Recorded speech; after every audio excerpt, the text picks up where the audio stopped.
အားလုံးပဲမင်္ဂလာပါကျွန်တော်ဒီနေ့မှာတော့ V3 unit ကိုတင်ပြမှာဖြစ်ပါတယ် Orange V3 ပေါ့နော်ခုနေ့ကတော့ V2 unit ကိုတင်ပြထားလို့ပါပြီဖြစ်ပါတယ်ဒီနေ့ကတော့ V3 unit ပါ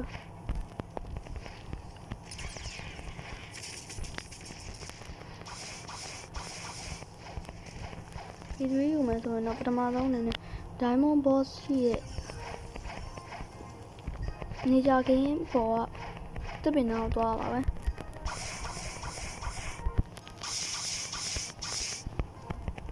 ပြီးသွားလို့ရှိရင်အဲ့တပင်ရဲ့အနောက်မှာရှိတဲ့ဝင်းပေါက်လေးတစ်ခုရှိပါတယ်အဲ့ဝင်းပေါက်လေးကတော့နောက်မှာတခြားကြည့်ရပါနားမှာပါရောက်ပြီဆိုရင်သူ့ကိုစကားပြောပါမယ်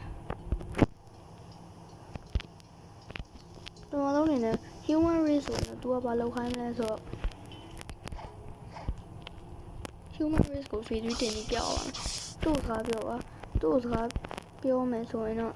30လိုရပါတယ်30ဆိုတာ2 million ပဲပေါ့နော်ပထမအဲ့30တူဝိုင်းဆိုဒီ diamond boss ကိုတက်ကြပါမယ်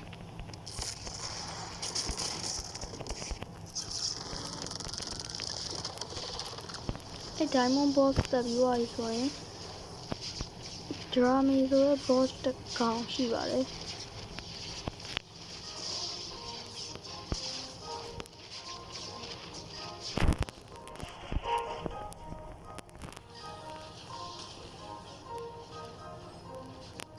ဒီ mansion ကနေပြီးတော့ဒီတိုင်းပေါ်တည့်ရလာတာပါတည့်ရလာပြီးတော့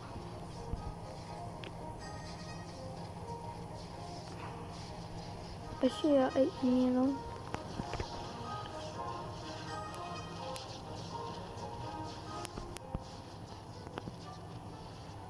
တောင်ဝန်းမှာရှိတဲ့ဒီ boss ကိုတက်ပါမယ်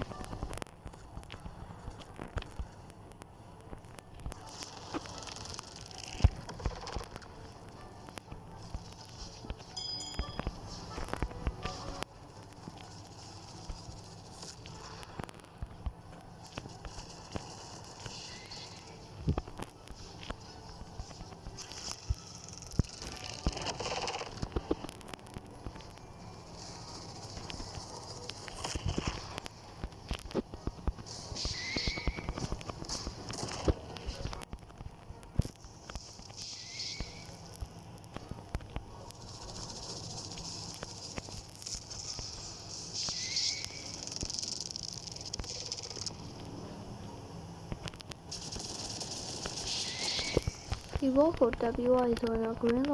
green zone သွားပါမယ်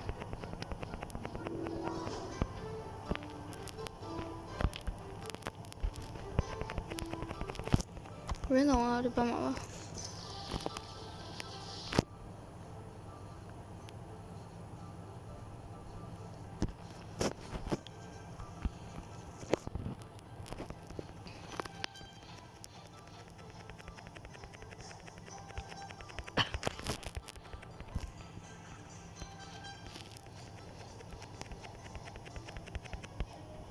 ရှေ့မှာ green zone ကိုမြင်ရပါပြီ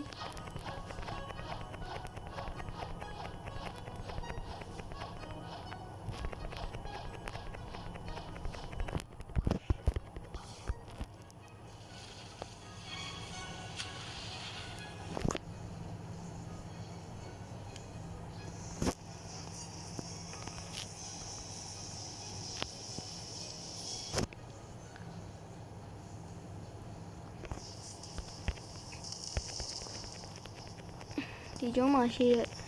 one piece ထဲမှာဆိုရင်တော့ဒီကျွန်းကကောင်းတဲ့နာမည်က Fuji Rock ပေါ့နော်ဒီထဲမှာတော့နောက်ထပ်နာမည်တစ်မျိုးပြောင်းရပါတယ်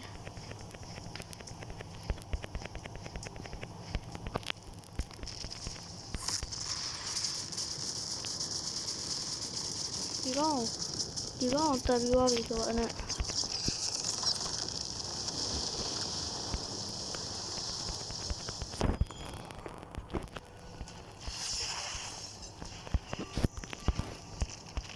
ဒီကောင်တက်ပြီးသွားပြီဆိုခုနက flower king ပေါ်မှာရှိတဲ့ sunflower ကွင်းပေါ်မှာရှိတဲ့ NPC ကိုပြန်သွားစကားပြောပါမယ်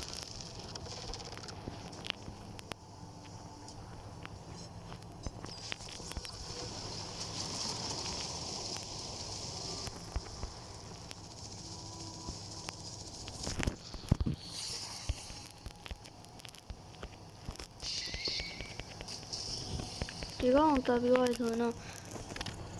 ခုနက diamond box ရဲ့နေရာပြန်သွားမှာပါ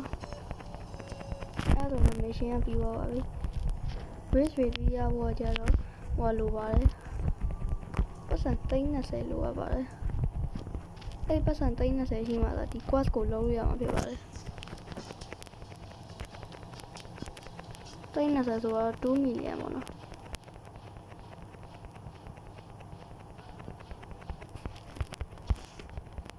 ဒီဘက်ကနေလာမယ်ဆိုတော့ဒီနောက်ထဲမှာပါ